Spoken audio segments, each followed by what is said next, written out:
दिल्ली की Rouse Avenue court ने शराब नीति केस में सीएम अरविंद केजरीवाल को 6 दिन यानी 28 मार्च तक की ईडी रिमांड पर भेजा है। जांच एजेंसी ने 10 दिन की रिमांड मांगी थी। सुनवाई के दौरान ईडी ने केजरीवाल को शराब नीति केस का मास्टरमाइंड बताया है। साथ ही दावा किया है कि इस केस से जुड़े कई इलेक्ट्रॉनिक सबूत मिटाए गए हैं और फोन तोड़े जा चुके हैं। दिल्ली शराब नीति मामले में सीएम अरविंद केजरीवाल कैसे फंसे, चलिए आपको इस वीडियो में बताते हैं। दरअसल दिल्ली की केजरीवाल सरकार रेवेन्यू बढ़ाने के लिए नई आबकारी नीति लेकर आई थी।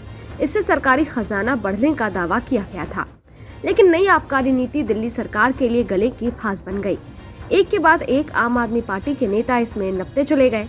सबसे पहले इस मामले में दिल्ली के पूर्व डिप्टी सीएम मनीष सिसोदिया की गिरफ्तारी हुई।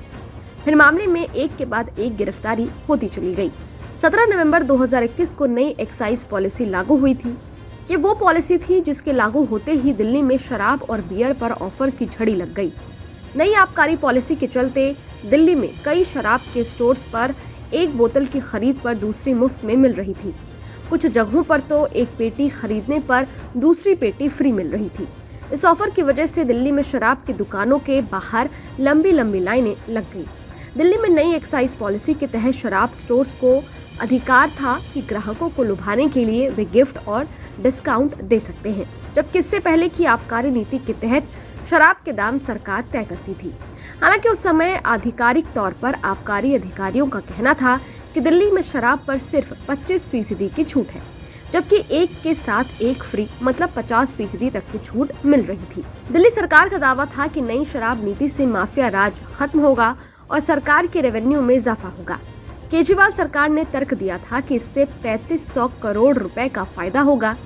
नई शराब नीति के तहत दिल्ली में 32 जोन बनाए गए थे और हर जोन में अधिकतम 27 दुकानें खोली थी। इस तरह से कुल 849 दुकानें खोली जानी थी। नई शराब नीति में दिल्ली की सभी शराब की दुकानों को प्राइवेट कर दिया गया, जबकि इसके पहले दिल्ली में शराब की 60% दुकानें सरकारी और 40% प्राइवेट थी। कथित शराब घोटाले का खुलासा 8 जुलाई 2022 को दिल्ली के तत्कालीन मुख्य सचिव नरेश कुमार की रिपोर्ट में हुआ था। मुख्य सचिव ने आबकारी नीति में कथित भ्रष्टाचार से संबंधित एक रिपोर्ट उप राज्यपाल विनय कुमार सक्सेना को भेजी।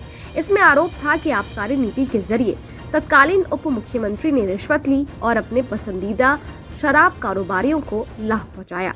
इसमें यह भी आरोप लगे कि इससे सरकार को राजस्व का नुकसान हुआ।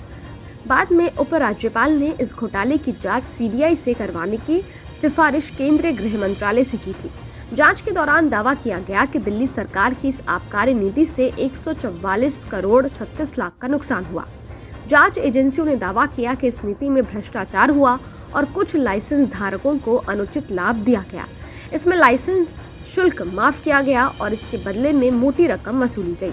सीबीआई ने जांच के दौरान आप नेता मनीष सिसोदिया के कई ठिकानों पर छापेमारी की और फिर 26 फरवरी 2023 को लंबी पूछताछ के बाद मनीष सिसोदिया को गिरफ्तार कर लिया गया। इसी दौरान ईडी ने भी इस घोटाले में मनी लॉन्ड्रिंग के तहत अपनी जांच शुरू की और सिसोदिया को ईडी ने भी गिरफ्तार कर लिया। जांच एजेंसियों ने अपनी जांच के दौरान कई लोगों को आरोपी बनाया और उनकी गिरफ्तारी भी हुई। इस बीच इस स्कैम में आप नेता संजय सिंह का भी नाम आया। ईडी ने दावा किया कि आप के दिग्गज नेता और सांसद संजय सिंह मनी लॉन्ड्रिंग और आरोपियों की मदद करने में शामिल थे। पिछले साल ईडी की टीम ने संजय सिंह के ठिकानों पर छापेमारी भी की थी। इसके बाद संजय सिंह को भी गिरफ्तार कर लिया गया। ईडी ने अपनी चार्जशीट में कहा था कि शराब घोटाले के एक अन्य आरोपी कारोबारी दिनेश अरोड़ा ने मुख्यमंत्री अरविंद केजरीवाल के आवास पर एक बैठक की थी और इसमें संजय सिंह भी मौजूद थे। ईडी के चार्जशीट के मुताबिक सांसद संजय सिंह के कहने पर दिनेश अरोड़ा ने दिल्ली के कई रेस्टोरेंट मालिकों से बातचीत की थी और फिर उसने 32 लाख रुपए का चेक भी सौंपा था।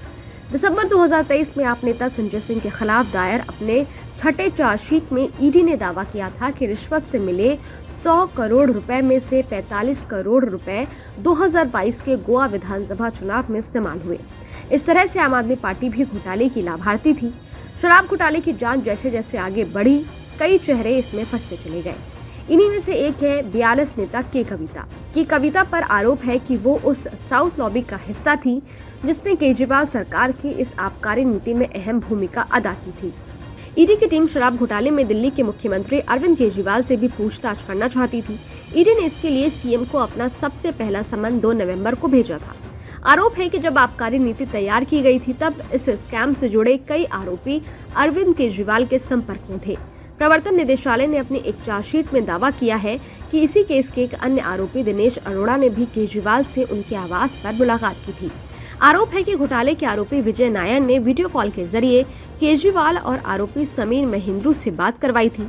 आबकारी नीति घोटाले के आरोपी अरुण पिल्लई को लेकर जांच एजेंसी ने दावा किया कि उसने बताया है कि वो इस शराब नीति को लेकर केजरीवाल और सिसोदिया के साथ मिलकर काम कर रहा है।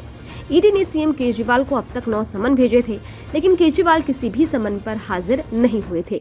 समन भेजने को लेकर केजरीवाल हाईकोर्ट भी गए थे और अदालत में उन्होंने कहा था कि वो ईडी के सामने तभी पेश आएंगे जब उन्हें इस बात की गारंटी दी जाएगी कि उन्हें गिरफ्तार नहीं किया जाएगा। हालांकि अदालत में उनकी याचिका खारिज हो गई, जिसके बाद अब ईडी का शिकंजा आपके दिग्गज नेता केजरीवाल पर कसा है।